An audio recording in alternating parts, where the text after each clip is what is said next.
دعا کریں کہ اللہ تبارک و تعالیٰ مرنے سے پہلے ہم سب کو حج بیت اللہ نصیب فرمائے، ہم سب بیت اللہ کی سعادت اور زیارت کر لیں۔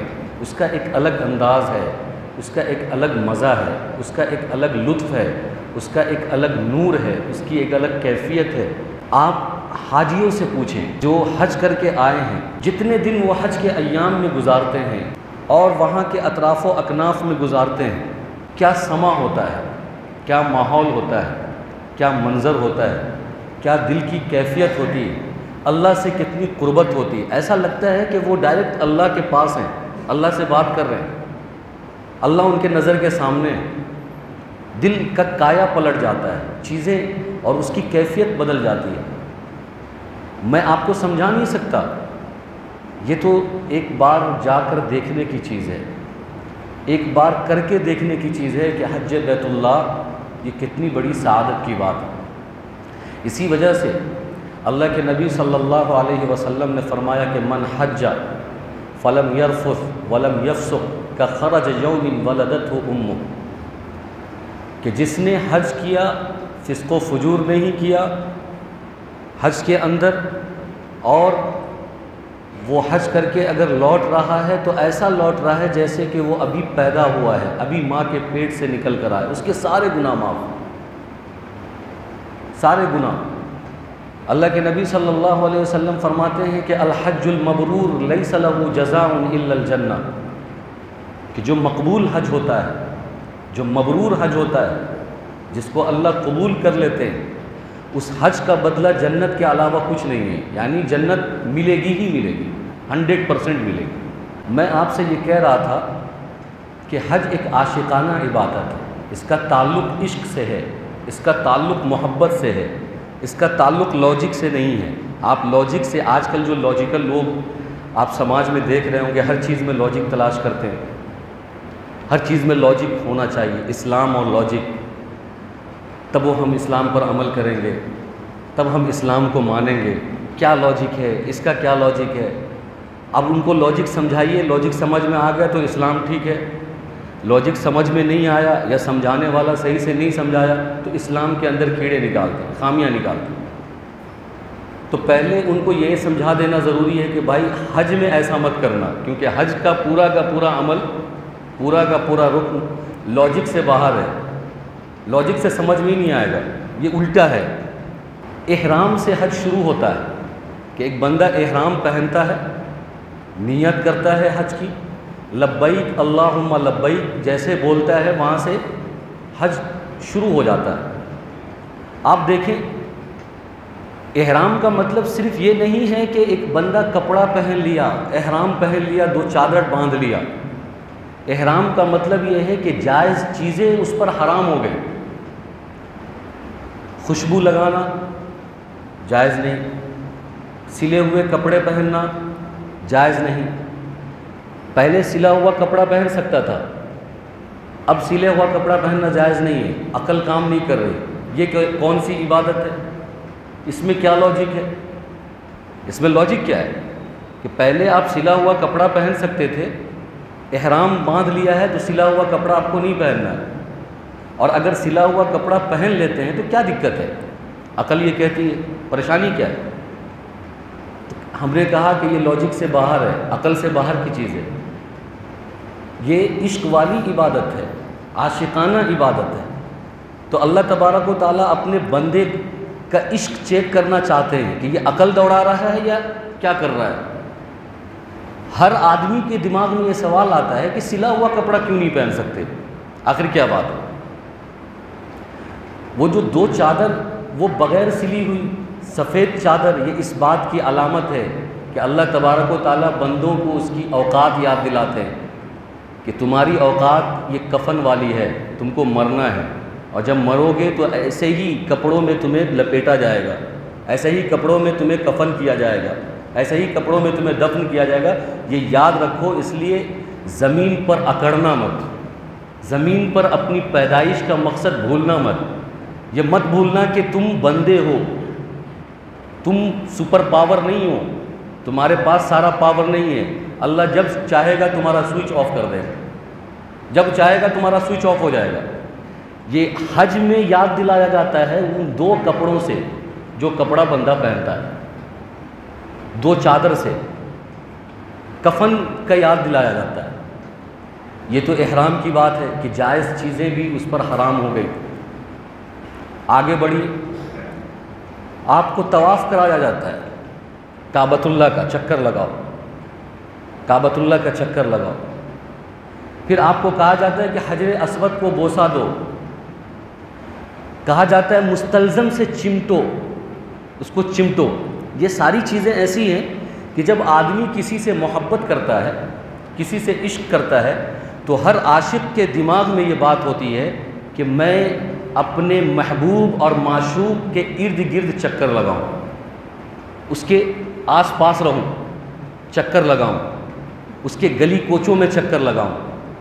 تو اللہ تبارک و تعالیٰ سے ہم عشق کرتے ہیں، اللہ تبارک و تعالیٰ کعبۃ اللہ کا چکر لگوا رہا ہے، یہ طواف، اور اس پر اجر رکھا ہے کہ ایک ایک قدم پر ایک ایک نیکی اور ایک ایک گناہ معاف، اور اس کے درجے بلند، اس کے ایک ایک درجات بلند ہو رہے ہیں۔ کتنے سو قدم، کتنا چکر، یہاں چکر لگایا۔ اور پھر ایک عاشق یہ بھی سوچتا ہے کہ میں جس سے محبت کرتا ہوں اس سے چمٹوں، اس کو گلے لگاؤں، اس کے قریب جاؤں، تو کہا کہ مستلزم سے چمٹ جاؤ، مستلزم کے قریب ہو جاؤ۔ ہر عاشق یہ چاہتا ہے کہ جس سے میں محبت کرتا ہوں اس کو گلے لگاؤں، بوسہ دوں، تو کہا کہ حجر اسود کو بوسہ دو۔ اسلام کہتا ہے کہ بتوں کی پوجا مت کرو، پتھر میں کیا رکھا ہے؟ یہ پتھر تمہیں نفع نقصان نہیں پہنچا سکتا، پتھر کے اندر کچھ نہیں ہے، کوئی طاقت نہیں ہے۔ یہ جو غیر بتوں کی پوجا کرتے ہیں، وہ پتھر کا بت بناتے ہیں، اس کو پوجتے ہیں، تو ہم کہتے ہیں یہ شرک ہے، یہ کرنا منع ہے، یہ توحید کے خلاف ہے، اور یہ صحیح نہیں ہے۔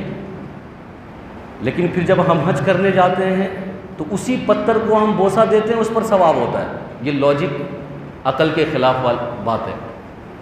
اس لیے حضرت عمر رضی اللہ تعالیٰ عنہ نے کہا تھا حجر اسود کو خطاب کر کے کہ اے حجر اسود، تو ایک پتھر ہے، تو نفع نہیں پہنچا سکتا، تو نقصان نہیں پہنچا سکتا، تیرے اندر کوئی صلاحیت نہیں ہے، لیکن میں اس لیے تمہیں چوم رہا ہوں، اس لیے بوسہ دے رہا ہوں کہ میں نے اپنے حبیب جناب محمد رسول اللہ صلی اللہ علیہ وسلم کو بوسہ دیتے دیکھا ہے، اور ان کا حکم بھی ہے۔ تو اللہ تبارک و تعالیٰ یہ سمجھانے کی کوشش کر رہے ہیں کہ شریعت عقل نہیں ہے، شریعت وہ ہے جو میں کہتا ہوں، شریعت وہ ہے جو میں نے کہہ دیا، میرا فرمان شریعت ہے، میرا حکم شریعت ہے۔ میں کہتا ہوں کہ بتوں کی پوجا کرنا یہ شرک ہے تو شرک ہے۔ پھر کہا کہ حجر اسود کو بوسہ دینا عبادت ہے تو عبادت ہے۔ پتھر دونوں سیم ہیں، ایک پتھر سے بت بنا ہوا ہے، اس کی پوجا کرنا شرک ہے تو ہم اس کو شرک مانیں گے، اور ایک پتھر جو حجر اسود ہے اس کو بوسہ دینا ثواب ہے، تو یہ ثواب کا کام ہے۔ اللہ تبارک و تعالیٰ پریکٹیکل کرواتے ہیں، حج کے ایام میں بندوں کو یہ بتاتے ہیں کہ ساری چیزوں کا مدار عقل پر نہیں ہے، کچھ عشق پر بھی ہے، کچھ محبت پر بھی ہے۔ مانو اگر مجھ سے محبت ہے تو مانو اس بات کو۔ تمہیں ایک طرف یہ بتایا گیا کہ پتھر کی پوجا کرنا شرک ہے، تم نے مان لیا، اب تمہیں کہہ رہا ہوں کہ حجر اسود کو بوسہ دو، یہ عبادت ہے، مانو۔ محبت ہے تو مانو گے، محبت نہیں ہے تو عقل دوڑاؤ گے، عقل کا گھوڑا دوڑاؤ گے کہ بھائی دونوں پتھر ہے، ایک کی پوجا کرنا تو شرک اور ایک کو بوسہ دینا عبادت، کیسے؟ تو عقل کام نہیں کرے گی۔ پھر وہاں سے آپ کو یہ کہا جاتا ہے کہ بھائی 3 دن کے لیے تم نکل جاؤ مسجد حرام سے، منی کی طرف چلے جاؤ، منی میں جا کر تم 3 دن کی نماز ادا کرو گے۔ یہاں پر آپ کی عقل کہتی ہے کہ ایک نماز کا ثواب مسجد حرام کے اندر 1 لاکھ کے برابر ہے، اور منی میں ایسا کوئی چیز نہیں ہے، پھر 3 دن وہاں نماز کیوں پڑھنا؟ تو اللہ تعالیٰ کہتے ہیں کہ بھائی یہ محبت ہے، یہ عشق ہے، میں کہہ رہا ہوں جا کے تم کو نماز پڑھنی ہے۔ کسی جگہ کے اندر کوئی خاصیت نہیں ہے، کسی چیز میں کوئی خاصیت نہیں ہے، خاصیت میرے حکم میں ہے۔ کسی جگہ میں کوئی طاقت نہیں ہے، طاقت میرے حکم میں ہے۔ میں نے کہا کہ مسجد حرام میں 1 وقت کی نماز 1 لاکھ کے برابر، اب میں کہتا ہوں کہ یہاں سے نکل کر منی میں جاؤ، اور پھر آپ کو وقوف عرفہ کروایا جاتا ہے، عرفہ میں آپ وقوف کرتے ہیں، تو وقوف عرفہ ایک چٹیل میدان، بہت بڑا میدان، وہاں پر یہ کہا جاتا ہے کہ 2 نمازیں آپ ساتھ پڑھ لو۔ آپ کو ایک طرف یہ سکھایا گیا کہ نماز کو اپنے وقت پر پڑھو، وقت سے پہلے نہیں، وقت کے بعد نہیں۔ وقت سے پہلے آپ نے نماز پڑھ لیا تو نماز نہیں ہوگی، وقت کے بعد اگر نماز آپ نے پڑھا تو ادا نماز نہیں ہوگی، قضا تو ہو سکتی ہے۔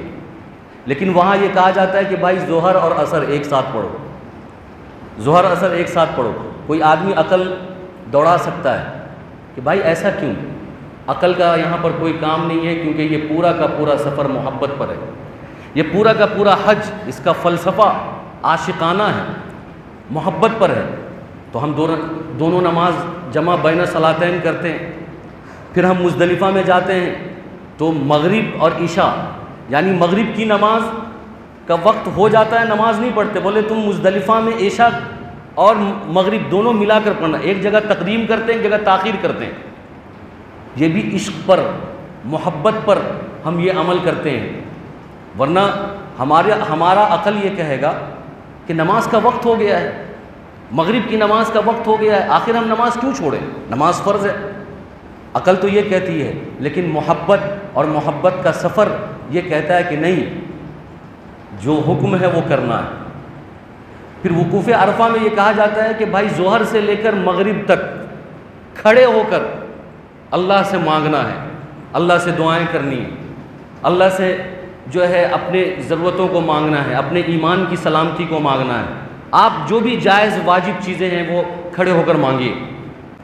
تو اس کا مطلب یہ ہے کہ اللہ تبارک و تعالیٰ ان سارے اعمال سے ہمیں یہ سمجھانے کی کوشش کر رہا ہے کہ اصل جو چیز ہے وہ میرا حکم ہے، چیزوں میں، مکانوں میں، اور کسی بھی طریقے میں کوئی خاصیت یا طاقت نہیں ہے، میں نے جب جو کہا اس میں خاصیت اور طاقت ہے۔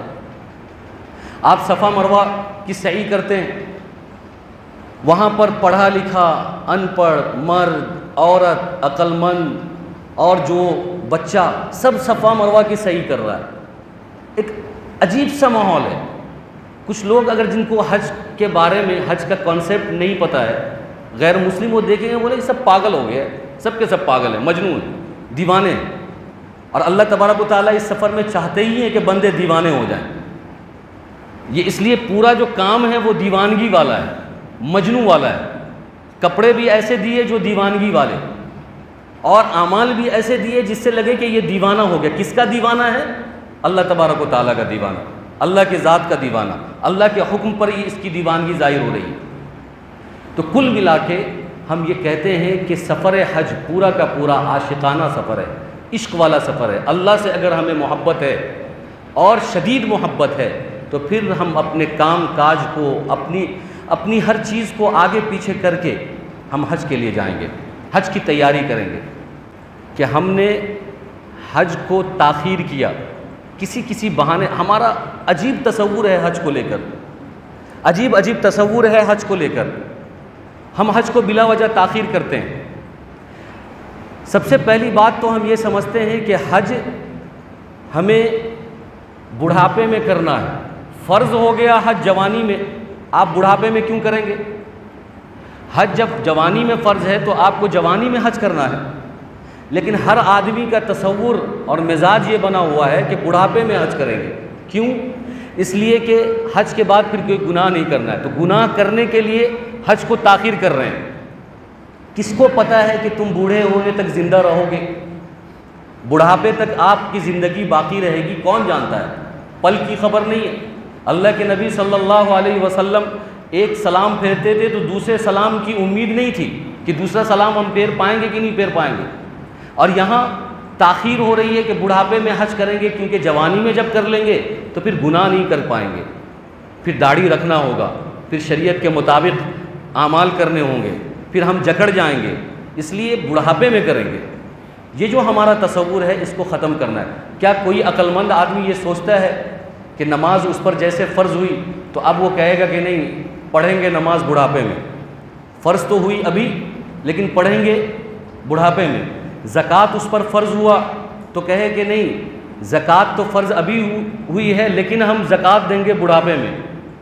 اسی طریقے سے روزہ اس پر فرض ہوا تو وہ کہے کہ رمضان کا روزہ ہم ابھی نہیں بڑھاپے میں رکھیں گے. کوئی اس کا قائل نہیں ہے. لیکن حج کے بارے میں سب کا یہ لگ بھگ لوگوں کا نظریہ ہے کہ بڑھاپے میں کریں گے, اخیر عمر میں حج کریں گے. بیٹی کی شادی کر لیں گے تو حج کریں گے, ہماری شادی ہو جائے گی تو حج کریں گے. بیٹی کی شادی ہو جائے گی تو حج کریں گے, ہماری شادی ہو جائے گی تو حج کریں گے, ریٹائرمنٹ ہو جائے گا تو حج کریں گے, گھر بنا لیں گے تو حج کریں گے, اور سیٹلمنٹ ہو جائے گا تو حج کریں گے.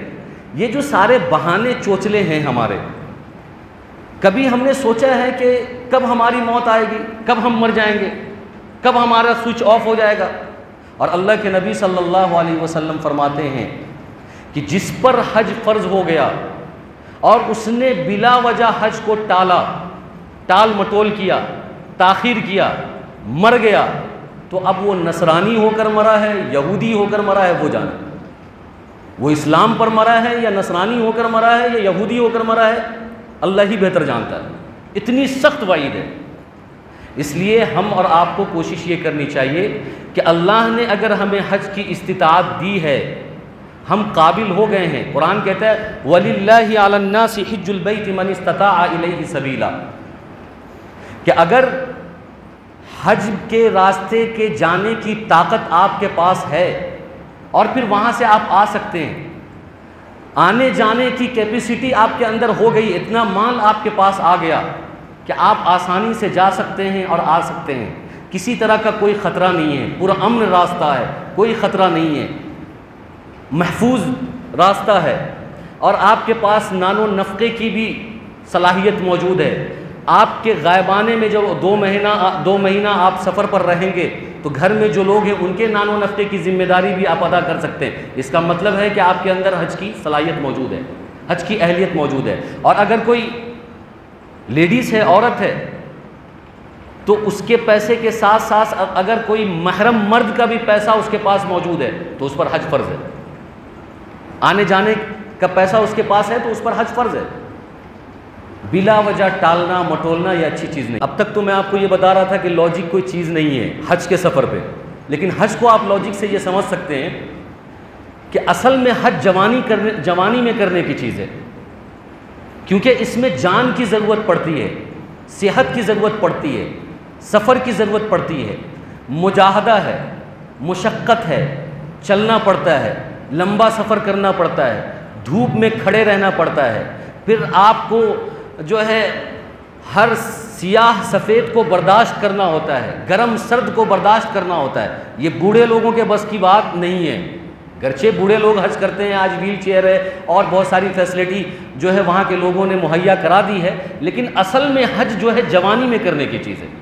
جوانی میں آپ فٹ ہوتے ہیں, آپ مضبوط ہوتے ہیں, صحت مند ہوتے ہیں, ہڈی میں طاقت ہوتی ہے, آپ بہت چستی کے ساتھ, چالاکی کے ساتھ حج کے سارے اعمال کو, سارے ارکان کو آپ ادا کر سکتے ہیں. تو بلا وجہ ہم بڑھاپے میں حج کرتے ہیں. اکثر لوگ بڑھاپے میں حج کرتے ہیں. بہت سارے لوگ مال جمع کر کر کے مر جاتے ہیں اور حج نہیں کر پاتے. تو حج اتنا ہی ضروری ہے جتنا کہ نماز ضروری ہے. غریبوں کے لیے نہیں, مالداروں کے لیے. جو غریب ہیں ان کے لیے نہیں, جن کو اللہ نے صاحب ثروت بنایا ہے, اللہ نے مال دیا ہے, جن کو اللہ نے صلاحیت دی ہے, جیسے حج فرض ہو گیا اس کے لیے تو بہت بڑی خوش قسمتی کی بات ہے, بہت بڑی نعمت ہے اس کے لیے کہ اللہ نے اتنا مال سے نواز دیا ہے کہ وہ اللہ کے گھر کی زیارت کر سکتا ہے, وہ بیت اللہ کو جا سکتا ہے.